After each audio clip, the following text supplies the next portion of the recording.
let's see, we already talked about orientation. So as long as you stay within about 20 degrees of true south, you're not going to take a big hit if you're off a little bit. If you got to be facing true west, then that's not a passive solar house.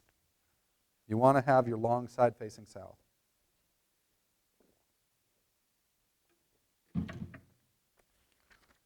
Okay. Now we talked about sun tempered. So 12% of your heated floor space in south facing glass, that's sun tempered. You're going to get about 20 to 30% of your space heat just by doing that.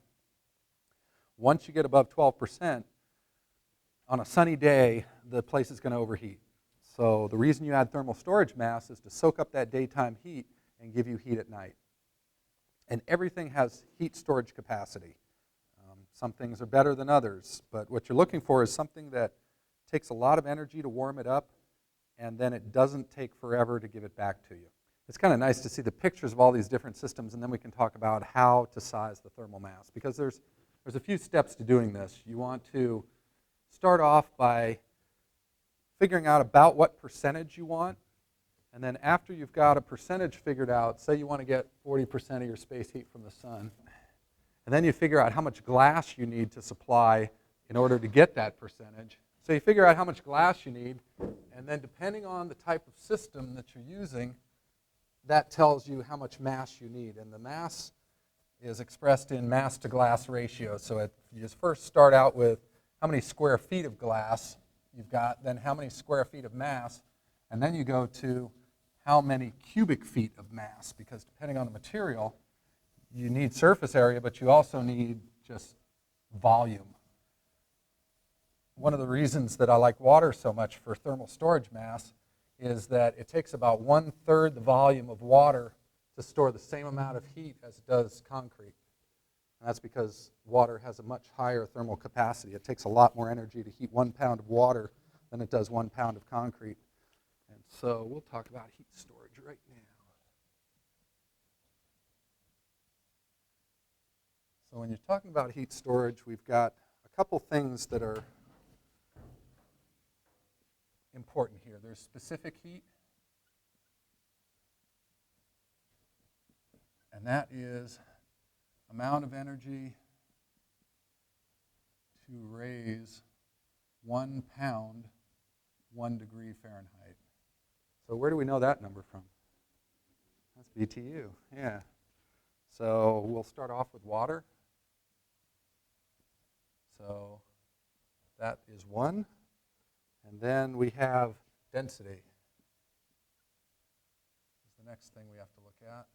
The density is in pounds per cubic foot.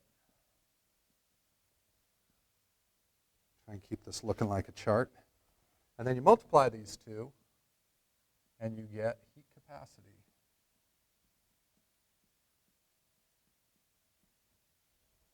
So it takes there's 62.4 pounds of water in a cubic foot. And as a river runner, I really love to convert cubic feet per second into tons per second, because it turns into a really big number. So when we're talking about water, these are numbers that would be good to know too. There's 7.5 gallons in a cubic foot of water. So this is water still. And each gallon weighs 8.33 pounds. And I know this number doesn't seem right, but it is. You know, you think of a cubic foot as a little bigger than a milk jug, but there are 7.5 gallons in a cubic foot of water. So if you take a little river that's running 1,000 cubic feet per second, multiply it out by 7.5 and then times 8.33, you get 31.2 tons per second coming down a river. That's a little river. 1,000 CFS is nothing. 31.2 tons per second. It's kind of fun. That's why I like working for FEMA too, because it's real. You know, Mother Nature is just, I don't use the word awesome very often, but that's a good use. Okay, so the heat capacity is 62.4, and for the engineers in the group, this is expressed in BTUs per cubic foot per degree Fahrenheit. And the only time I've actually run through these calculations was City of Seattle. If you ever look at Blanchette High School, they wanted to do a third-story library addition, and There's a height restriction in the city of Seattle. It says you can't go over 35 feet to the peak of the roof, and that's good for commercial buildings unless you're in a certain zone. And anyway, someone at the building department said, well, if you make the roof a solar collector, then you're exempt from the height restriction, which is a very cool thing. If there's any architects in the room, you can use this. In the city of Seattle, we are exempt from height restriction, lot coverage, and side setbacks. So you can actually get within 3 feet of the property line if the side of the house has solar panels. You can actually go over 35% of your lot coverage or over 1,750 square feet if you've got a solar, like a sunroom or something. And you can go over 35 feet in height.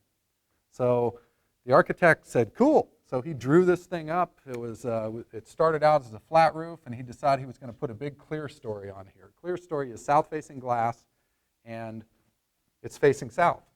And so what he did was he drew this up, and he gave it to the building department. My English is going away.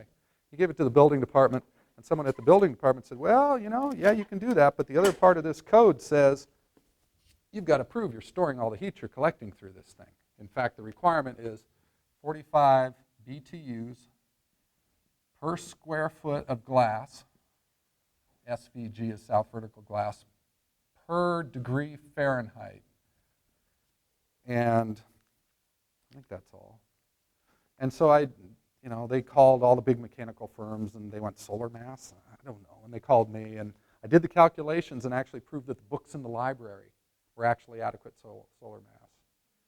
And I don't recommend books as thermal storage, but there were so many of them that we proved it would work. The really fun part was when they called up and they said, so are the calculations done? I said, yeah, they're all done. What did you charge us? I said, well, I could charge pretty much anything I want now, couldn't I? And they said, yeah, that's what we're worried about. And I said, well, I charged you $400. Oh, God, we thought it was going to be $4,000. Oh, God, I'm an idiot. I should have charged at least $1,000. But, it's not about money. If I was living my life about money, I wouldn't be doing what I'm doing. But so this is heat capacity. So water, let's go to wood, because this is one of those things that, and last thing on PV for incentives, you don't have to get a building permit for a photovoltaic installation in the city of Seattle. And that came out of Seattle City Light. I got the first building permit for a PV grid-tied system in the city, and it's up on Seattle City Light's North Service Center. And I thought this was going to be a piece of cake, right? One part of the city working with another part of the city. Everybody wants this, let's have a big group hug.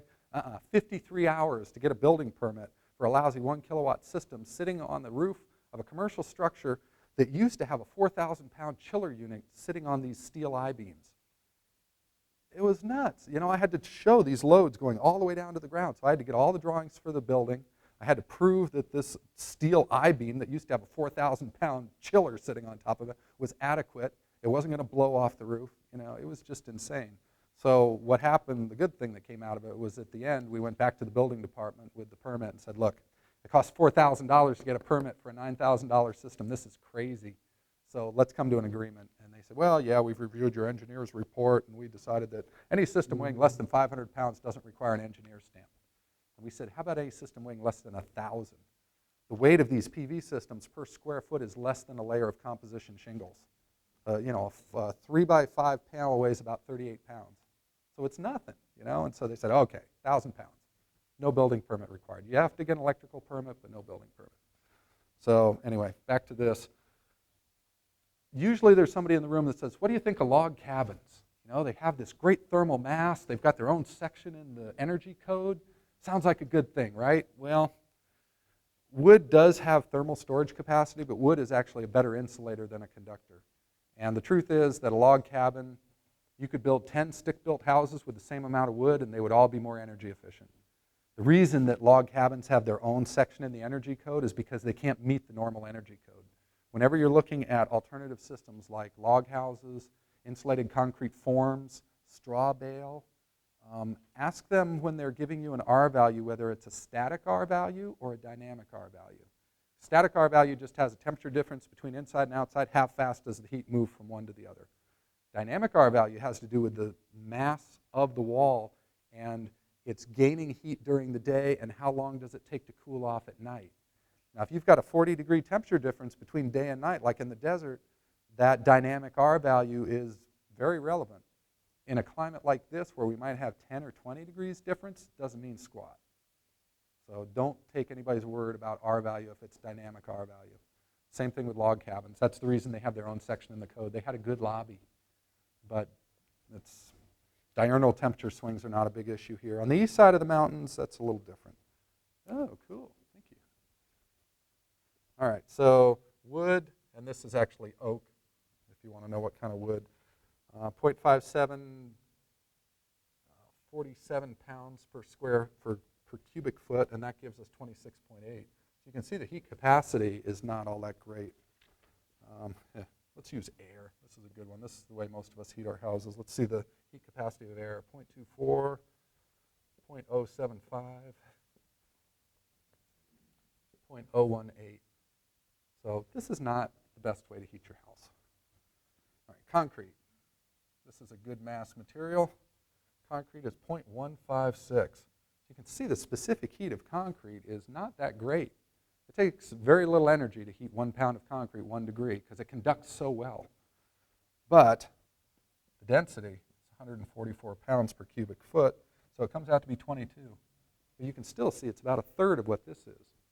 The advantage of concrete for your thermal mass is you can use it to support your second floor system, or you can walk on it. You know, it can be used for other things besides just thermal storage. You don't want to get it more than 4 inches thick on your floor. If it's more than 4 inches thick, it's not really going to interact with the space. The top 3 or 4 inches will, and below that, it's just bearing. It's just, you know, it's not doing you much good. All right, let's try one more. This chart has a bunch of them, but we need to get on to the other stuff. 0.12. Today is just flying by. 489 pounds per cubic foot. So it looks like steel is a pretty good choice, doesn't it? So we get 59. So can anybody guess why steel is not a good thermal storage material? It conducts too fast. Yeah, there's no thermal lag in steel at all. Plus, it's really expensive. So, you know, if you've got a good source for steel, it can be a pretty good heat storing material. But as soon as it gets hot, it's going to give its heat up like immediately. What you want is something that's got some sort of thermal lag so that it'll heat up during the day and give heat back at night. And remember I said the greater the temperature difference between two objects? One of the reasons that water is so much better than concrete is because what happens to the outer surface of a water drum when you heat it up? It conducts. The water behind that drum moves up and it pulls cool water in to replace it. So that absorber surface is staying nice and cool. It's pretty much the same temperature as the water on the other side of the drum. When you heat up a concrete wall, what happens? That outside surface is hot. And the inside surface, it takes about an inch per hour. So it takes about 1 hour per inch of concrete for a thermal wave to migrate through the wall. So it's good for nighttime spaces. It's not so good for daytime spaces. Sand. That would be sort of like brick, which is, yeah, brick. Sand would be slightly less because there's air spaces in between, but it'll be close. 0.2, 123, and 25. So brick is actually better than concrete. Nice. Yeah, and sheetrock. I should have drywall. Here it is. I did add it. GWB is the abbreviation, gypsum wallboard. 0.259 specific heat, 78 pounds per cubic foot, and 20. So if you're at 20% of your heated floor space in south-facing glass and you need to add some extra thermal storage, gypboard is a really good way to go. It's cheap. You're still only taping and mudding once. So you want good conductivity, but not too much conductivity. So that's heat storage. And the rule of thumb, I've done the calculations on some of these rules of thumb that I got in school. And the rule of thumb is 30 pounds of water or 150 pounds of masonry per square foot, this is square foot, of south vertical glass. So that's kind of the rule of thumb of how you decide how much mass do I need. And this is after you get over that 12%. First 12% is kind of a gimme. The house itself will store that much heat without having to add anything extra. But once you get over that 12%, then if you want to have some nighttime heat and you don't want to overheat during the day, then you need to add some thermal storage.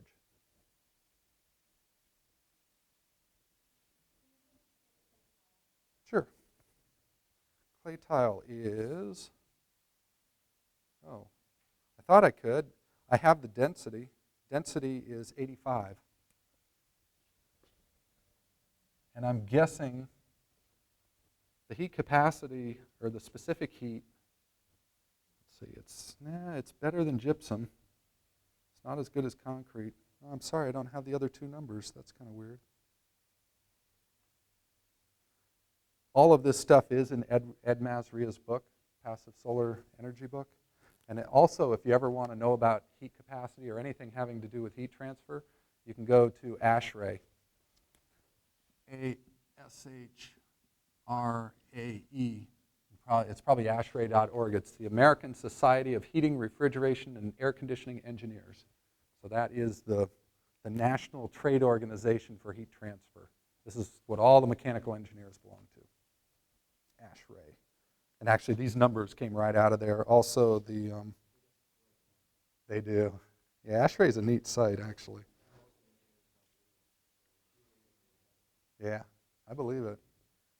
There's another thing that I'm going to write up here right now, and I'm going to do it. No, I know it's in here. It talks about mean radiant temperature and air temperature to feel like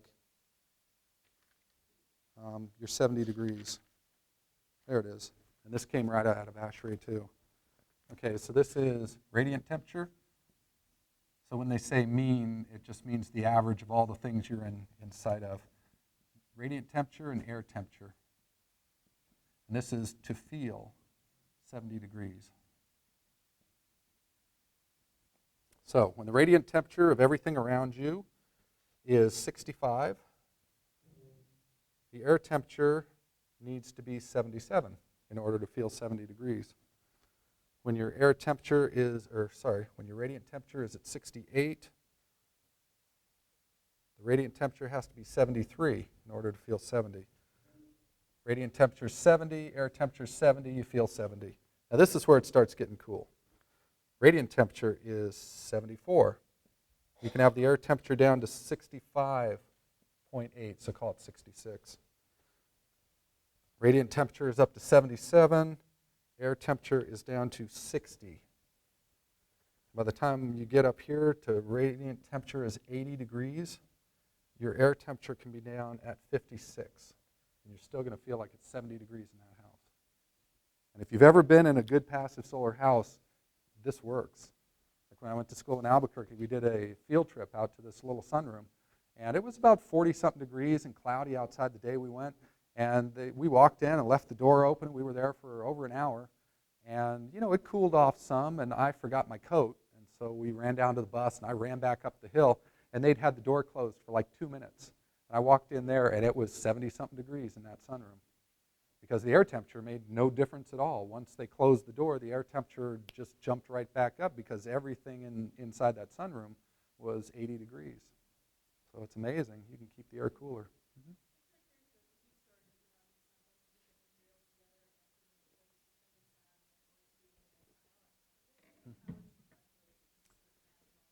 Mm-hmm. That's a tough thing because with the OSB, you've effectively insulated the concrete from the living space. Wood is a much better insulator than a conductor. But it'll still work. It's just, it won't work very well. It's like putting carpet on top of a hydronic slab. The pad and the carpet will actually insulate that slab from the living space. So ideally, even when you put tile on top of a concrete slab, you want to make sure you use cementitious grout. Because they make some grout now that has little bits of latex in it because it flows nicer and it smooths out better and it's nicer to work with. But it acts as an insulator between the slab and the tile. So you want to look at the conductivity of each piece in there. It's not like insulation. Insulation, you can do that. You can just add all the pieces together. Yeah, Brad.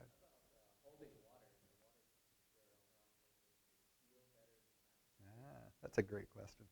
Uh, the first house I did on Lopez Island, I did a bunch of research. I called Steve Baer and Chuck Gillette and all the old-time solar bozos, and because I knew that steel was better than plastic. It just is. Steel conducts really well in plastic as an insulator. So I wanted to use steel drums, and there are different ways that you can treat the drums. You can sandblast them and do epoxy, or you can put plastic bags in them. That's the way we store radioactive chemicals, for crying out loud. Over in Eastern Washington, we use steel drums and we put plastic bags in them. Or you can do oxygenators, because in order to make rust, you have to have oxygen. So you can fill the thing full of water, put in these oxygenators, close up the bunghole on the tank, and all the oxygen gets eaten out of the free oxygen gets eaten out of the water, and then it won't rust.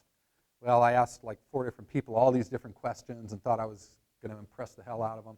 And they all went, use plastic. Metal's going to rot someday. You're going to have a big mess.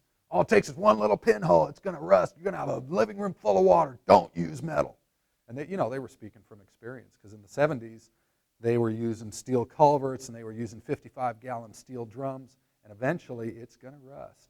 And it's going to make a big mess when it goes. And hopefully, you'll be home and you'll notice it sort of seeping out before it just fails completely and dumps 400 gallons of water in your living room. So plastic, you do want it to be a dark color, because when there's a sheet in your book too, oh boy, I better take that back. I think I took that one out because the quality, it was so bad. It was one I got in school, and I probably should just retype it, but it talks about the absorbance value for different colors, because basically the darker something is, the better it absorbs radiant energy. And I touched on this. No, this is all about energy conservation. I took it out because it was just too bad a copy.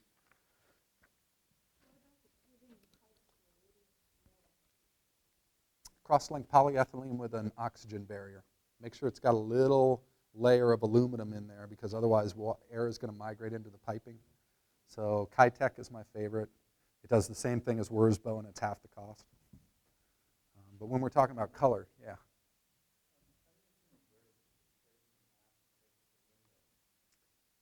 It should be lit. It should be lit. The sun should actually have access to that mass. Between 9 and 3. That would be ideal. Yeah. So when we're talking about colors and absorbance values, black is the best. Black will absorb 98% of all the radiation that hits it. However, it will also re-radiate 98% back out. So we've done things on trawl malls like this. This is a selective surface. It's black chrome on a copper backing. There's also one called Tinox. And this is what they put on solar panels. This stuff will absorb about 95% of all the radiation that hits it. It will only re-radiate 11%. So it's magic. It's really cool stuff. This is about $1.40 a square foot. So it's worth it. This is Tinox. This is even more efficient, and I forget what the value of this is. I'll pass it around. Yeah, this is black chrome electrostatically deposited on a copper backing. And I don't know how it works. I just call it FM. It's freaking magic. Yeah, it is. It's weird stuff, but it works well, and there's no toxic chemicals to it. It's pretty neat stuff. So, and I used to think that, okay, if the absorber surface has to be a dark color, then you also want the emitting surface to be a dark color, because in general, things emit better if they're dark. Not true. Steve Baer, who's one of my heroes, they did a study, and they found that in the infrared range, when you're looking at heat transfer, white looks exactly like black. So you can have the outside of these drums black and the inside of the drums white, and they will work just as well as if they're completely black, which is really counterintuitive. But I checked with a couple other people after that, and it's true. You don't have to worry about what color the inside of your concrete wall or the inside of your barrels is. In fact, in some ways, if you've got a greenhouse, having the inside of those drums be a light color, it's better, because as those drums get cold in the middle of winter, if they're a dark color, they will absorb heat from the plants.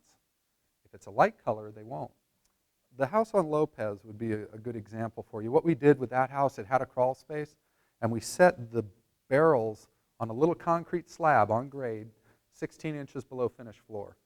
Because by code, you've got to have an 8-inch foundation exposure, and then your floor system is usually about 12 inches. So you got 20 inches there that you're already playing with. And when you do a slab on grade, it's going to be 4 inches, so now you're at 16. So the drums were sitting below floor level.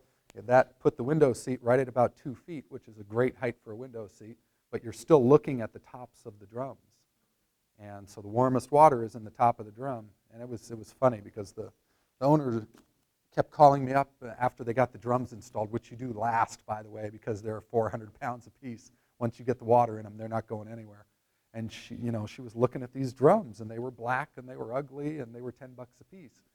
And she said, Chris, can I put curtains in front of the drums? And I said, well, no, Clarissa, if you can't see them, they're not going to radiate to you. Oh, and then 2 days later, how about shutters? Can I put shutters in front of them? And I said, well, you can, but every square inch of that drum that you block the line of sight from is 1 square inch that isn't going to radiate to you. So, I mean, you could have paid $90 a piece for the semi-clear water columns and put some dye in them, but passive solar is often cost versus aesthetics versus performance. That black drum will work just as well as that clear water column, but it's 1/9 the price. So a lot of people will go with the drum. But you can do things really cheaply and efficiently if you're clever. I love this one page, and you can find it later. But whenever somebody tells you that solar isn't worth doing in the Northwest, this is a page right out of, where is it from? New Shelter book. But this was from data that was developed at the National Renewable Energy Lab. And it shows real clearly right there that Seattle is in the 50 to 60% range for passive solar. So it is worth doing here. All right, I think the sun is around enough. Let's do the slideshow. Because we got an hour and a half. We're doing good.